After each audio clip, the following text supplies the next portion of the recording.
အားလုံးပဲမင်္ဂလာပါဒီနေ့မြဝေပြသွားမယ့်ရှင်လင်းတင်ဆက်မှုလေးမှာတော့ကျွန်တော်တို့ရဲ့ကိုမြင်တဲ့အမြင်လေးတစ်ချက်ကိုပြောင်းလဲလိုက်ရုံနဲ့ဘွာလန်းချောင်းကြီးတစ်ခုလုံးဘလောက်တောင်ပြောင်းလဲသွားနိုင်လဲဆိုတဲ့အကြောင်းကိုလေ့လာသွားကြပါမယ်လူတစ်ယောက်ရဲ့အနေဆုံးအောက်ခြေဘွာကနေအမြင့်ဆုံးအောင်မြင်မှုချီကိုရောက်သွားတဲ့တကယ်ကိုစိတ်ခွန်အားရကြဆန်လန်းလေးတစ်ပုတ်ကောကဲဆက်လိုက်ကြရအောင်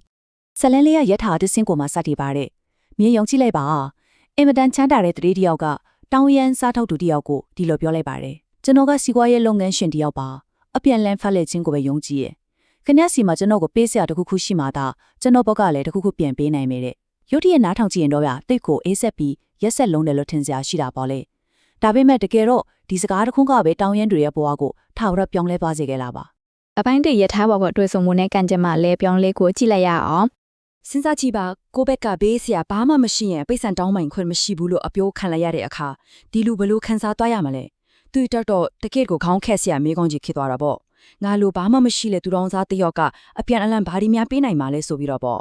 ဒါဟာဘဝရဲ့အမောင်းမိုက်ဆုံးအချိန်မှာသူ့ကိုယ်သူပြန်မေးမိတဲ့မေးခွန်းပါကိုတန်ဖိုးမရှိဘူးလို့ထင်နေတဲ့အချိန်မျိုးမှာဒီလိုအဖြစ်မျိုးကိုရှားဖို့ဆိုတာတကယ့်ကိုကြီးမားတဲ့စိတ်ပိုင်းဆိုင်ရာရုန်းကန်မှုကြီးမှာပဲအပိုင်းနဲ့ဖလှယ်ခြင်းနေရာမှာနေအောင်မြင်မှုရဲ့လူ့ဘဝချက်ကိုရှာဖွေတွေ့ရှိခြင်းဒီနေရာမှာဖလှယ်ခြင်းနေရာမှာဆိုတဲ့တဘာတရားကိုတေးချလေးနားလည်ထားဖို့လိုပါမယ်ရိုးရိုးလေးပါပဲကိုကတန်ဖိုးတစ်ခုခုကိုရချင်ရင်သူများတွေကိုအရင်ဆုံးအသေးပဲရှိတဲ့တန်ဖိုးတစ်ခုခုပေးဆက်ရမယ်ဆိုတဲ့တဘာဝတရားရဲ့နိယမပါတန်ဖိုးဆိုတာငွေကြေးတက်တက်ကိုပြောတာမဟုတ်ဘူးနော်ကိုချင်းစာတီးယာကိုညီဖေးမမှုဒါမှမဟုတ်ကိုယ့်ရဲ့လောအားစတာဒီအားလုံးကတန်ဖိုးကြီးချီပါပဲဒီတဘိုးတရားကိုသဘောပေါက်သွားတဲ့အချိန်မှာတော့သူဟာသူများစီကနေအလကားမျိုးလေးနေတဲ့စိတ်ဓာတ်ကနေတက်ကြွကြွနဲ့ကိုယ်တိုင်တန်ဖိုးတစ်ခုဖန်တီးခြင်းတဲ့စိတ်ဓာတ်ကိုအကြီးကျယ်ကူးပြောင်းသွားခဲ့ပါပြီဒီလိုနဲ့ပဲသူဟာပူတာယုံမှာချက်ချင်းလှုပ်လို့ရတဲ့ရိုးရှင်းတဲ့အဆင့်3ဆင့်နဲ့စတင်ခဲ့ပါတယ်ဘယ်လိုလဲဆိုတော့ပထမအဆင့်အနီးနားဘအပင်တွေကနေပန်းတွေခူးတယ်ဒုတိယအဆင့်အဲ့ဒီပန်းတွေကိုခရီးသွားတွေကိုပေးတယ်တတိယအဆင့်လူတွေစီကနေအပြန်အလှန်ငွေကြေးလက်ခံရယူတယ်လွယ်တယ်မလား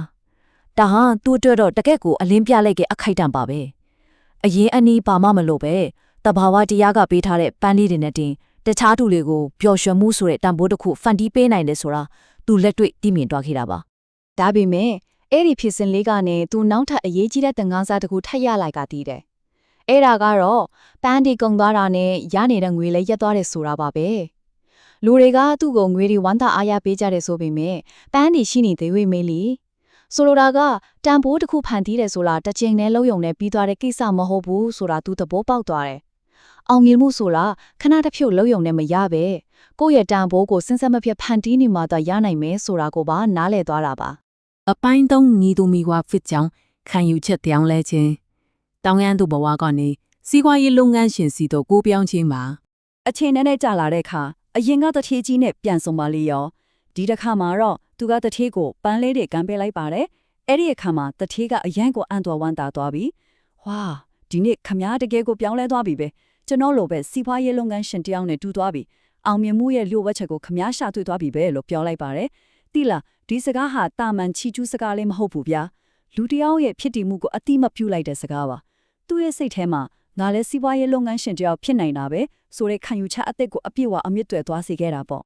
ဒီအချက်လေးကိုတိကျပြန်ကြည့်လိုက်အောင်အရင်တော့မှသူ့ရဲ့ခံယူချက်ကငါဟာတောင်ရန်စားတောက်သူဆိုတော့သူ့ရဲ့လုပ်ရက်ကလည်းအကူအညီတောင်းခံယူတတ်တဲ့ပေးဖြစ်နေကြတာလေရှုံးနေတဲ့စစ်နေစစ်ထားပေါ့ဒါပေမဲ့အခုကျတော့ခံယူချက်ကစီးပွားရေးလုပ်ငန်းရှင်ဆိုပြီးပြောင်းသွားတဲ့အခါသူ့ရဲ့လုပ်ရက်ကလည်းလူတွေကိုတောင်းဖို့တစ်ခုခုပေးခြင်းတနည်းအားဖြင့်ပန်းနေပေးခြင်းဆိုတာဖြစ်လာပါလေ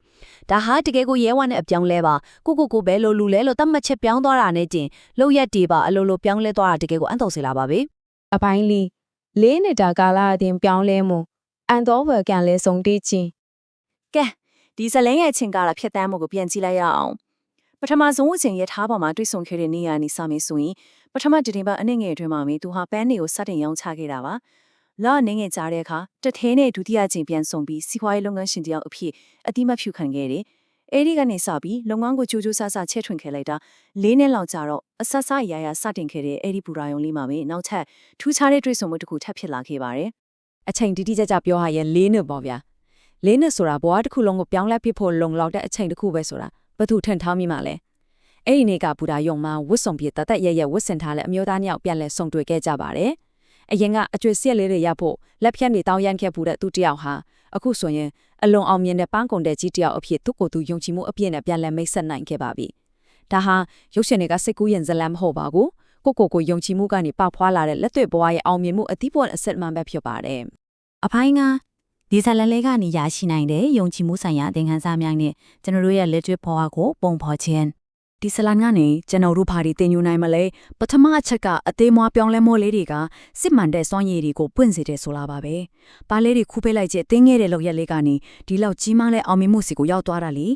ဒုတိယအနေနဲ့လက်ကျစ်လှုပ်ဆောင်ခြင်းနာပေးဆက်ခြင်းရဲ့တံပိုးကိုဖော်ပြပါတယ်စိတ်ခုရဲ့နီယိုနဲ့မရပဲလက်တွေ့အကောင့်ထဲဖော်မတာတံပိုးဆိုလာဖြစ်လာတာပါ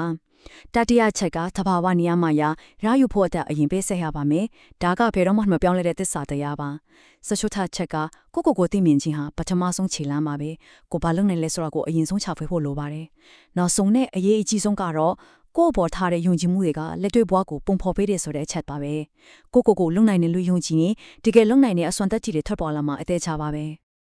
ကဲဒီတင်ဆက်မှုလေးရဲ့အဆုံးသတ်မှာတော့အင်မတန်ရိုးရှင်းပင်ပဲနည်းနည်းတဲ့အမှန်တရားတစ်ခုကိုအားလုံးသတိထားမိကြမှာပါအဲ့ဒါကတော့ကျွန်တော်တို့ဟာကျွန်တော်တို့ယုံကြည်တဲ့အတိုင်းဖြစ်လာပါတယ်ဆိုတာပါပဲကိုအောင်မြင်နိုင်တယ်လို့ယုံကြည်ရင်အောင်မြင်လာပါလိမ့်မယ်ရှုံးနိုင်တယ်လို့သတ်မှတ်ထားရင်တော့အဲ့ဒီအကန့်အသတ်ထဲကနေဘယ်တော့မှယုံထွက်နိုင်မှာမဟုတ်ပါဘူးဒါဆိုရင်အားလုံးကိုမေခွန်းတစ်ခုလောက်မေးချင်ပါတယ်အကေဗီကိုဘယ်လိုမြင်တယ်လဲဆိုတာကသာကျွန်တော်တို့ရဲ့အကန့်အသတ်တွေကိုသတ်မှတ်ပေးနေတာဆိုရင်ကျွန်တော်တို့ရဲ့စိတ်ကိုအမြင်တွေကိုသာအခုချက်ချင်းပြောင်းလဲလိုက်မယ်ဆိုရင်နောက်တစ်ချိန်မှာကျွန်တော်တို့ဘယ်လိုလူမျိုးတွေများဖြစ်လာနိုင်မယ်စဉ်းစားကြည့်ကြပါစို့